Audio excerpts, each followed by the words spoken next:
The surgeon's hands are perfect. Steady. Strong. No tremor. No weakness.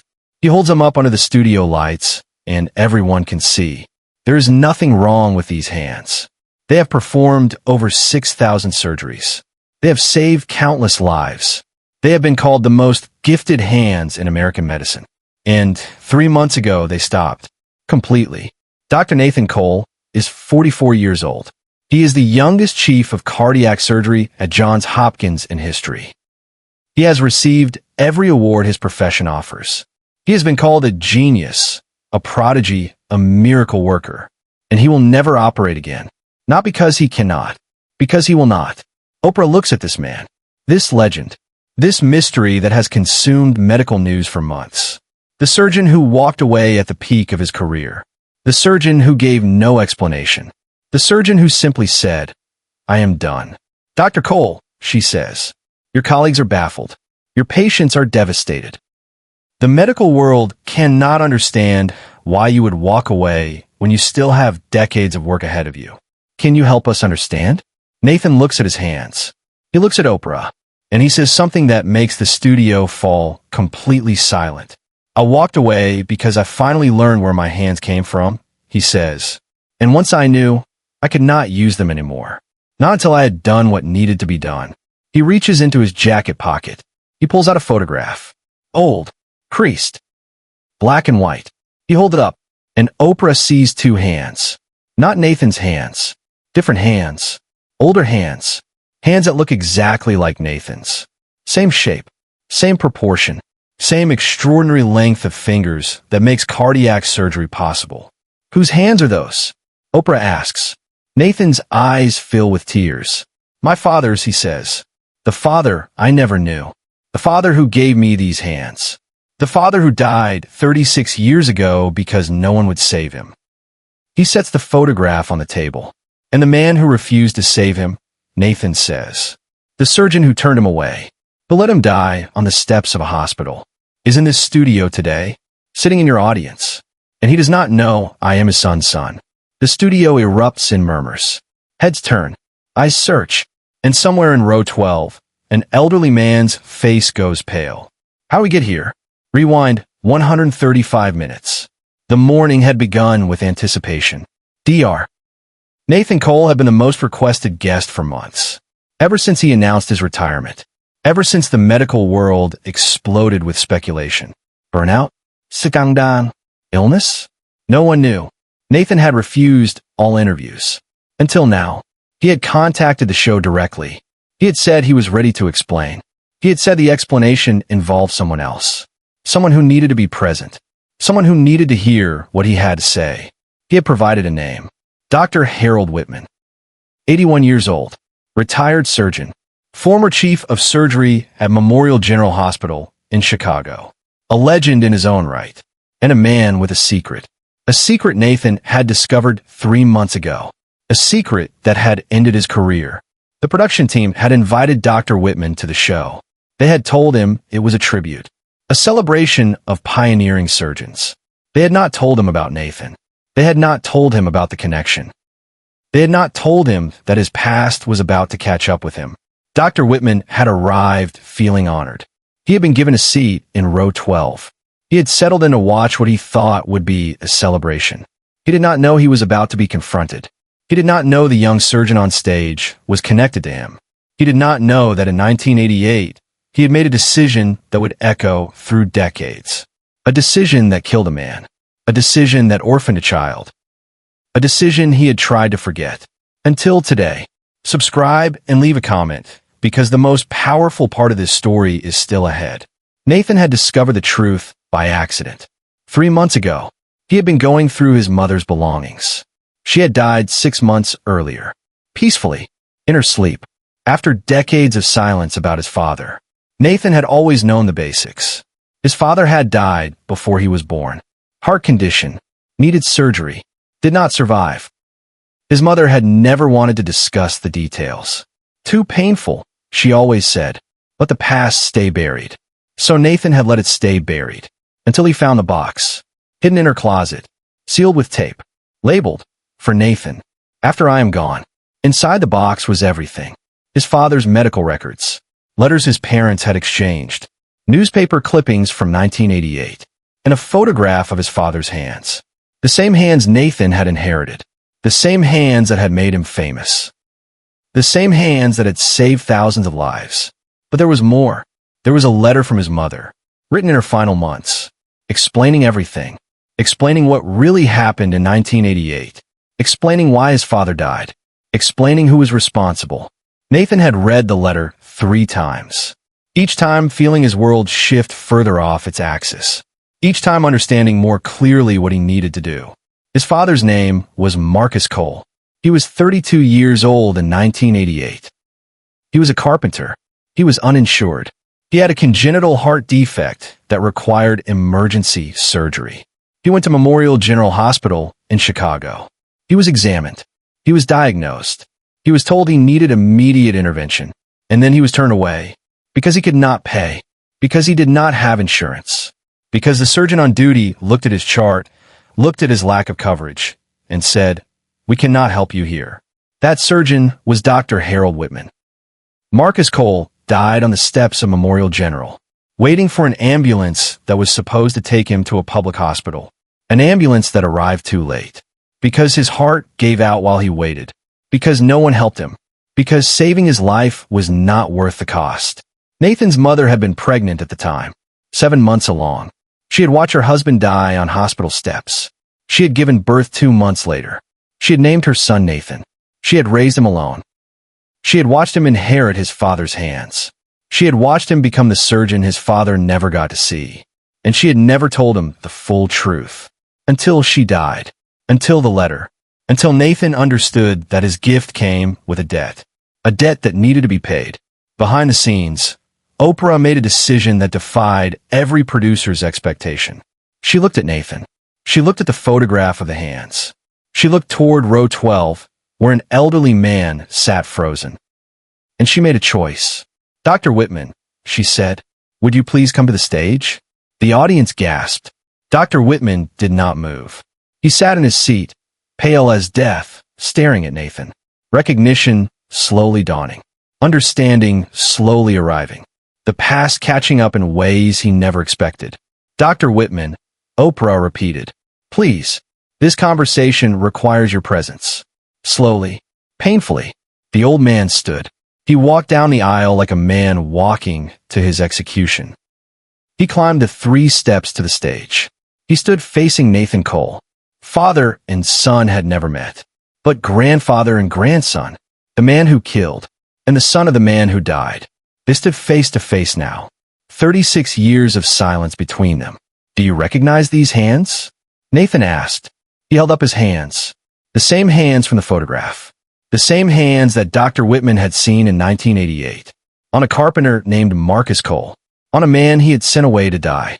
Dr. Whitman's face crumpled. "I do not know," he whispered. Nathan's voice was cold. "You did not know what? That he would die? You were surgeon. You knew exactly what would happen if he did not get treatment. You knew, and you sent him away anyway." Dr. Whitman shook his head. "It was different then," he said. "The rules were different. The system was different. We had to make impossible choices every day." Nathan stepped closer. "Did you make an impossible choice? Or did you make an easy one? Did you weigh his life against the cost? Did you decide that a black carpenter without insurance was not worth saving?" Dr. Whitman flinched. The word hung in the air. The elephant in the room finally named. This is the moment no one in the studio and no one watching at home ever saw coming. Nathan did not wait for an answer. "I have spent my entire career," he said, "believing that medicine was about saving lives, that the oath we take means something, that we do not turn people away because they cannot pay." He looked at his hands. "And then I learned where these hands came from," he said. "I learned that my father bled out on hospital steps while a surgeon decided his life was not worth the cost. I learned that the same hands that have saved thousands of lives exist because a surgeon refused to use his hands to save one." He looked at Dr. Whitman. "Do you know how many people I have saved with these hands?" he asked. 6,417. That is the official count. Every one of them alive because Marcus Cole's son became a surgeon. He paused. "But Marcus Cole is dead." Because Harold Whitman decided he was not worth saving. Dr. Whitman was crying now. I have thought about that day every day of my life, he said. I have never stopped seeing his face. I have never stopped wondering what happened to him. I made a terrible decision. A decision that haunted me.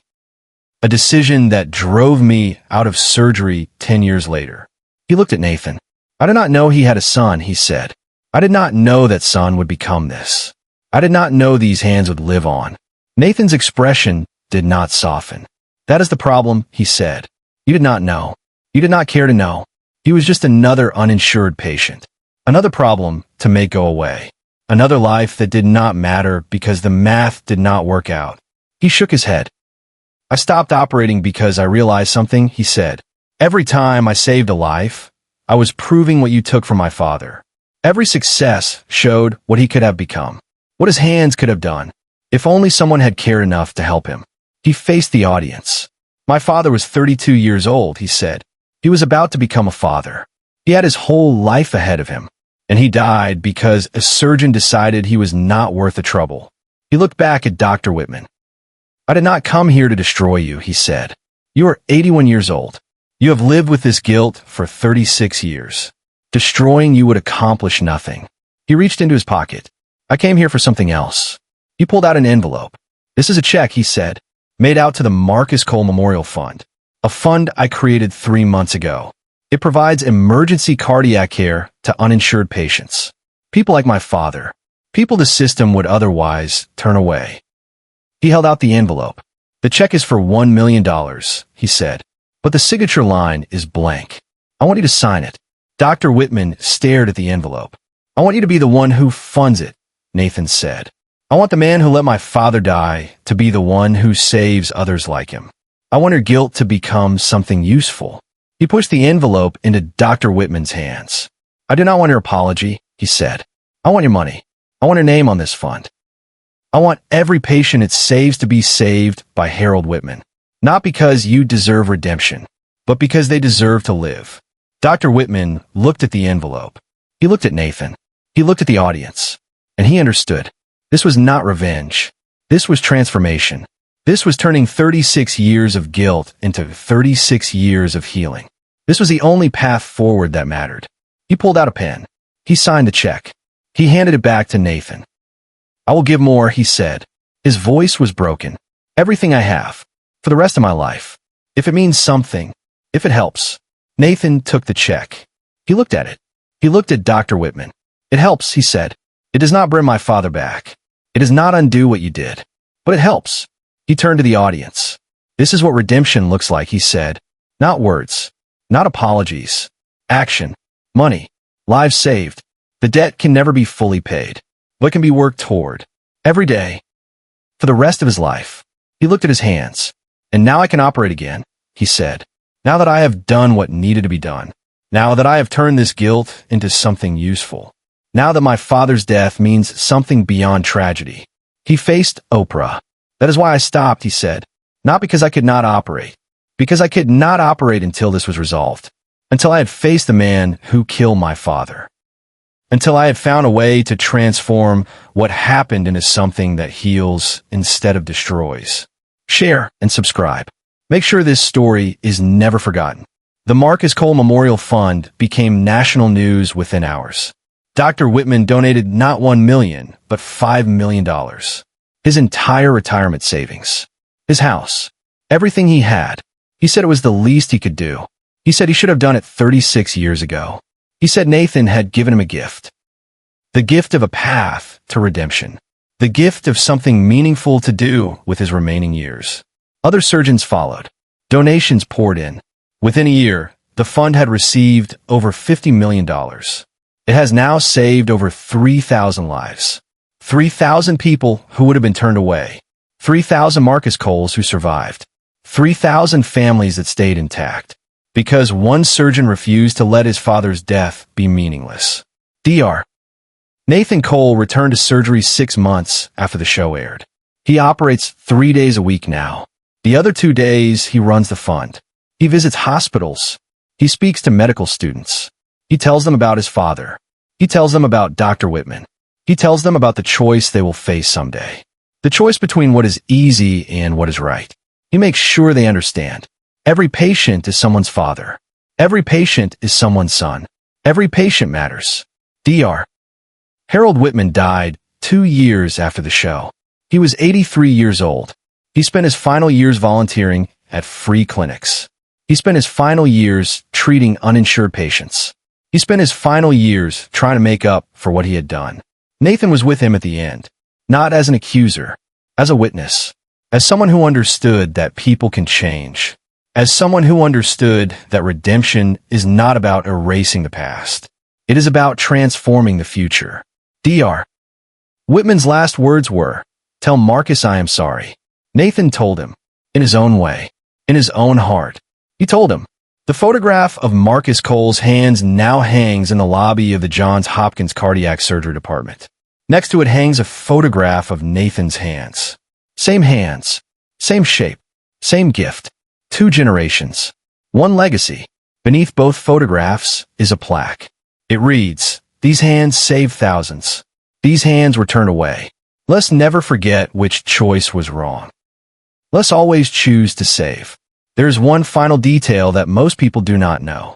When Nathan returned to surgery 6 months after the show, his first patient was special. A 57-year-old man, uninsured, needed emergency cardiac surgery. The kind of patient who would have been turned away in 1988. Nathan performed the surgery himself. It was flawless. The patient survived. He is still alive today. His name is David Whitman, Dr. Harold Whitman's son. Nathan did not know this when he took the case. He only learned afterward, when David's wife told him, when she said, "My father-in-law wanted you to save his son." He said it was the only way to close the circle. Nathan had saved the son of the man who killed his father. He had used the hands he inherited from Marcus Cole to save a Whitman, to prove that healing is stronger than hate, to show that the cycle can be broken. That is the final lesson, the deepest truth. The hands that were turned away came back to save. Subscribe to this channel so you never miss another story like this. Because there are more cycles waiting to be broken, more debts waiting to be transformed, more hands waiting to heal. And somewhere out there, someone owes a debt. Someone carries guilt. Someone made a choice they regret. This is the message. It is not too late. Guilt can become action. Regret can become redemption. The past cannot be changed. But the future is still being written. Pick up the pen. Sign the check. Save a life. That is how we transform. That is how we heal. That is how we become worthy of the hands we have been given.